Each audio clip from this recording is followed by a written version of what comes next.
Trevino called Moe Norman the best ball striker he'd ever seen. And 71-year-old Moe is still flighting an endless succession of purely struck golf shots. Golf Digest Top 50 teacher and Golf Magazine Top 100 teacher Craig Shankland is Moe's friend and golf clinic partner. Craig works with the best in Moe Norman, but he also teaches players like you and me. What makes Moe Norman's action so successful? What does Craig teach that borrows from Moe's method? Watch and learn from Moe Norman and Craig Shankland now on Academy Live.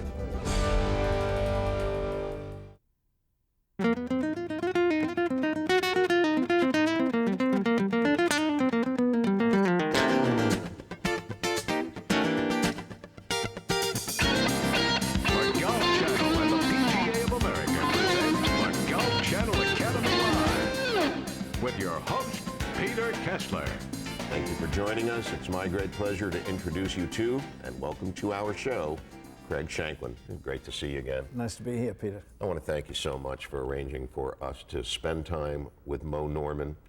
Over the course of the evening, we'll have a number of segments devoted to the morning that we spent together at LPGA International. And I thought we would just start our show tonight by sharing with our audience some of the fun that you and I had together with Moe Norman. I'm sure you're going to enjoy this.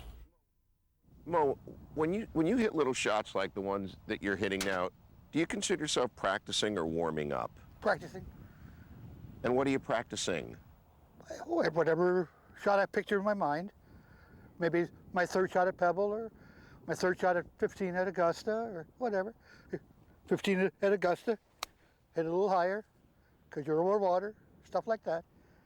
I picture in my mind the whole, because I play target golf. I'm the only guy in the world that plays target golf. Do you still see the picture of the shot that you want to hit as you're hitting it, or what happens? Before.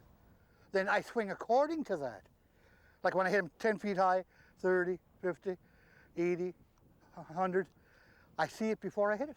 It's gonna go that high. Then do you just trust yourself to hit the shot? Yes, yes. Let's see you hit a couple of those little ones. Oh, sure, see, here's 20 feet high. Right on. Yeah. Now 40.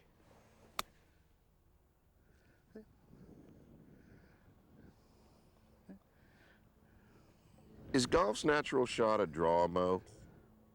Not that I know of. No, I hope not. Just all I believe is straight. That's what I was always taught.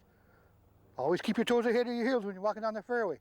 You can't go wrong. Don't get the Army song going. And I swing my arms and hands that way. That the face is never. It's always dead square. Understand one thing, the ball goes where your hands go. It's that simple. Does the rest of the body respond to the directions that the hands give them? Yes. I should say so. See, sure. This game's so simple. Simplest game in the world, right here. Why do the rest of us have so much trouble then? Don't know what they got. Don't know what the swing consists of. Don't know what it means. But these two dumb things, look, they got no feelings. Look, they don't know they just hit the ground. But these things make them more dumb. Do we overthink or do we overwork? Both. How many people is that controlling today? 50 million. Look at them laughing. 50 million people. Come and get me. Nobody knows how. One guy in the world knows how. You're looking at him. The only guy in the world that knows how to hit it dead straight every time. And I've done it for over 50 years. I had 11 years. I won ball out of bounds in 11 years in tournaments. Do you ever miss the sweet spot? No. Heck no. I'll hit all these balls with this club. There'll be no dirt on the toe or the heel. Do we have enough balls here for you? No, hell, that's well, at least for the pitching wedge. Oh yeah, for the pitching wedge, but not for the day's fun. No, I'm the only one that knows how to put that guy on the ball square. How long did it take you to find your golf swing, Moe? 5 years. 14 till I was 19. Since I've been 19, just arrows. The tighter the course, the better I like it. I'm more in my comfort zone. The tighter the course is. You haven't changed your swing essentially since you were 19? Heck no. It's velvet. It's perfect. Why? It's a Rolls Royce. What did you finally decide was the most important thing? Extension back and through. Like the man always says about me, I got such a big arc for a little guy. How, even though I only go to here, but look where the club is. Then from there to there, my club is on the same height. It's never, it's always way out there. 22 inches past the ball, my blade is still square. Regardless of what club, regardless of the shot. That's right. Yep. Watch. There.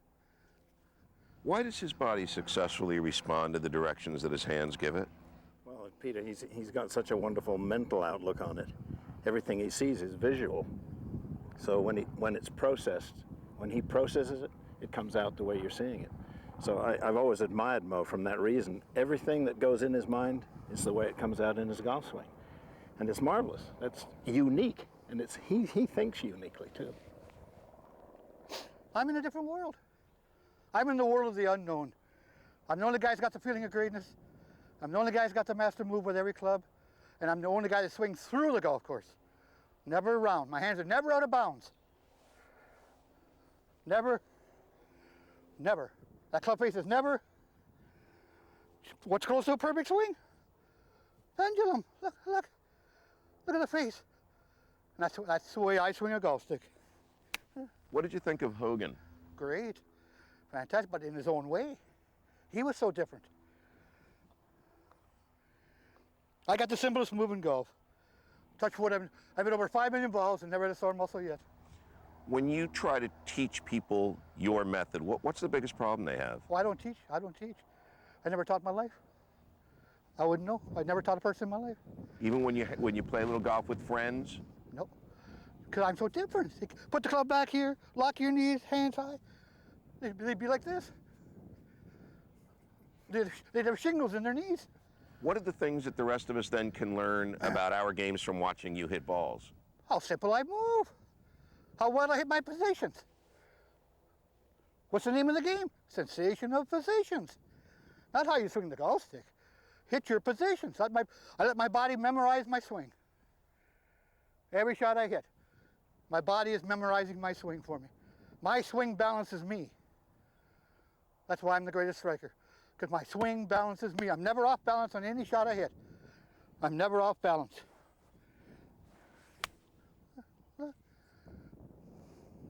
Who's next? This game's so easy. Oh, yeah, let me out of here. This game is so easy. Yeah. What an easy game, people.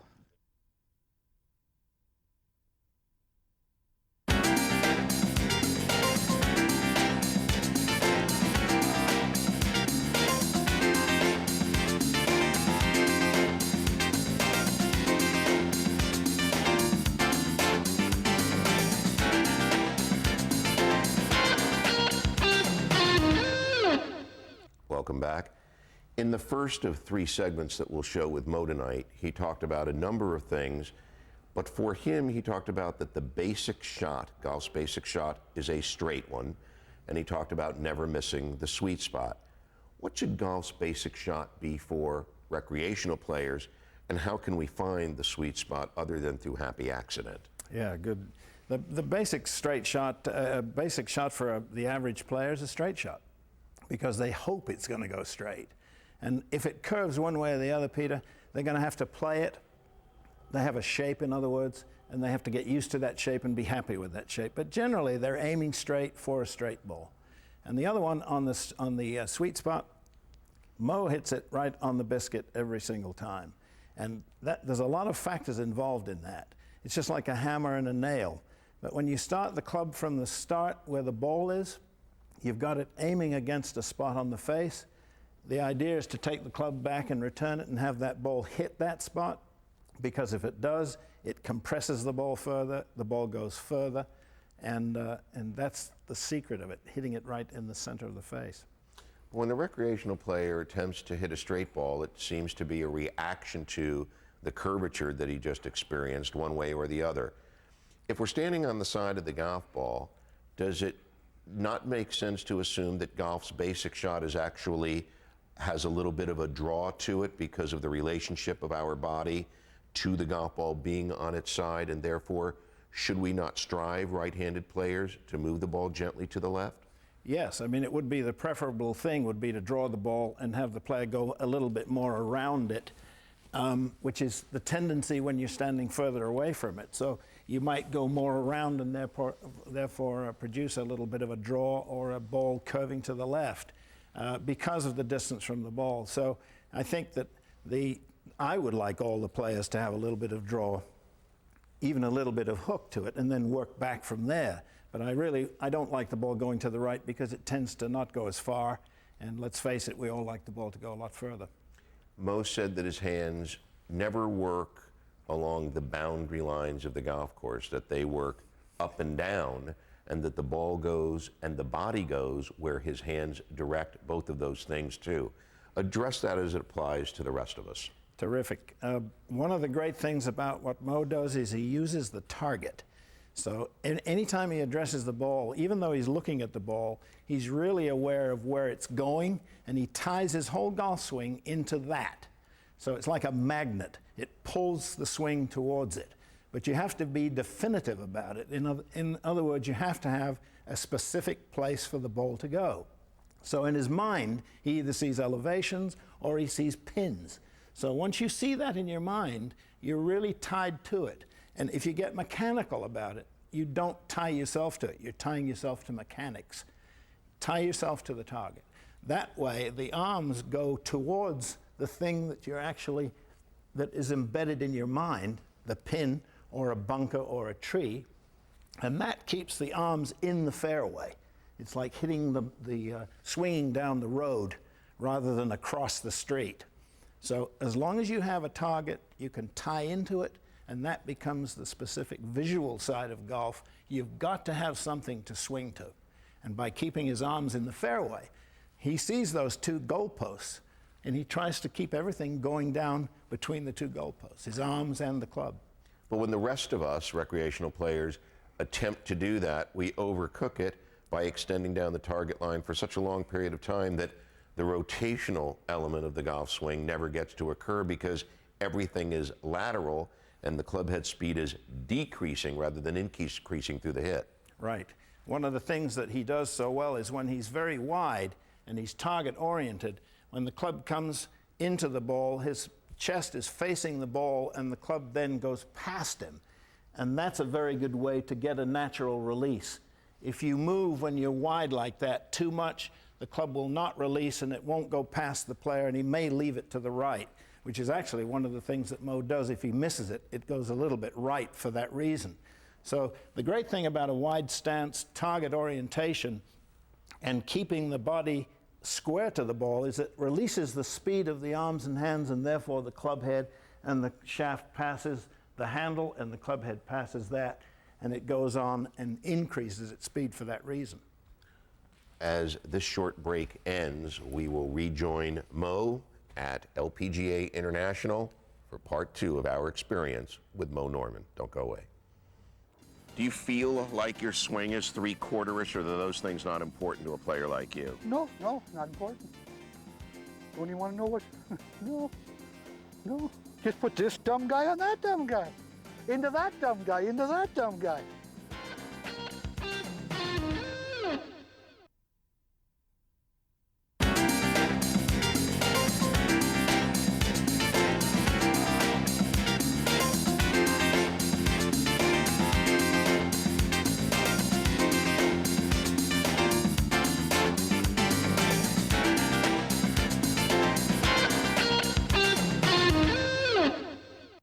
What club do you have there, Moe? 7-iron.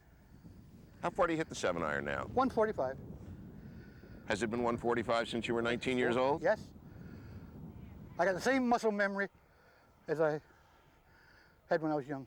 So I got the same angle of attack, same rifle barrel. Yeah, that's so simple. When you go from visualizing the shot to hitting the shot, what do you actually think about during your golf swing? Nothing. You can't think nothing. You can't think nothing once you're in it. It's only a second and a half. What can you think of in a second and a half? Some Boom, of us boom. can think of lots of things. Now I see it. Now I'm gonna, okay, my mind just told me what to do. And right on. 3-foot putt. Look at it, knock the flag over. See? I'm target oriented. But stretch back, spring forward. Oh, that's music.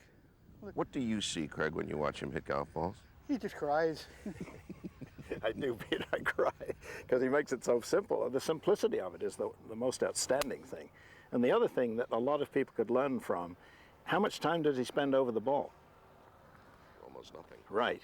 And so he makes his decision and commits to it. And there's no time, there's no interlude between that time. And he's never stationary at any time in his preparation to hit it. Never stationary. The average player could learn two things there. Keep moving and hit the ball as soon as you can, and spend less time over it. That's where most of the mistakes are made. We get to thinking too much over the ball itself. It seems like the amount of time he takes to arrange his body over the ball is also minimal. Is that just because he instinctively finds ball position and everything else? Instinctively from years and years of practice. I mean, how many balls have you hit in your lifetime, Mo? Over 5 million, 131,000. I keep track. I got a big sheet. Every day when I used to hit 800, 400. Most I hit one time was 2,100 one day. What's the longest you've ever gone in terms of days between hitting balls? Do you miss many over the course of your life? No. This is my 46th year coming down. No. But never had a sore muscle. Never had a sore muscle in my life. Whose swing do you like on tour today? Is there somebody that you think is terrific? No, they all stink. Even the #1 player? Sure. No channel 11s. Nobody can hit a 250-yard field goal. Whoops, wide. It's awful. It's just awful. It's just awful. Nobody knows how to hit a golf ball. Nobody. Only the guy here looking at it. Every day, same thing every day. MOS, more of the same. Or keep it simple, stupid. Do you feel like your swing is 3/4-ish, or are those things not important to a player like you? No, not important. Don't even want to know what. No. Just put this dumb guy on that dumb guy. Into that dumb guy, into that dumb guy. Everything you play with in this game is crooked. Your mind, the ground, the wind, the ball, the clubs. Everything is crooked. How do you change your trajectory so easily, so quickly? Oh, it's nothing to it. Nothing to it. Just the way I move my body, the angle of my hands. Here's a little draw. Look, there's a draw. It's that simple. And now a higher draw. And put a big draw. Double bogey golf. Yeah. Higher again with a big hook. Out of bounds, reload. Look at 7-iron out of bounds. Time to sell your clubs. What do you say to a hook, Mo? Sit down, sit down. That's all. Sit down, you mother. You can't talk to a hook. What do you say to a fade? Nice and soft. Be still. Be still. It's still. When you watch recreational players, think we hold the club too tight? No, not tight enough. Not tight enough. Oh, I'm trying to draw blood with my last 3 fingers. Look, my knuckles are red, look. No, grab it like a bird. Oh, God. Oh, That was Sneed who said Jeez. grab it like a bird. oh. Unbelievable. Do you play much golf with Sam? About 6 times. What was your reaction to him and his game? Oh, fantastic. What tempo, what chord? Oh. What tempo, what rhythm? Oh, jeez. Unbelievable, unbelievable. What was his weakness, Mo? I guess putting. Anything I ever saw. Great out of bunkers. But no, yeah. No, too bad. It's always an interesting one on the grip, Peter, isn't it? I mean, he grips it so tightly with his left hand, and we're teaching everybody to grip it like a tube of toothpaste or a bird. And here he's drawing blood with his left hand. What conclusions do you draw from that? Well, he's left-handed. Moe is left-handed, and we know that all great artists and all great people are left-handed. And aren't you, Moe? Yeah. Left-handed, and you feel it very strongly All about great left-handed. artists and all great people. There's a bold statement. Aren't they, Moe? Yep. Well, there you go. But then we can have tight fingers and soft wrists. We That's can what have I've tight got. fingers and soft wrists, which he has. We never hear about that. We always think about the fingers tightening the wrists, and in so doing, locking the wrists up. Well, you can grip it tightly and hinge them, and he does it better than anybody.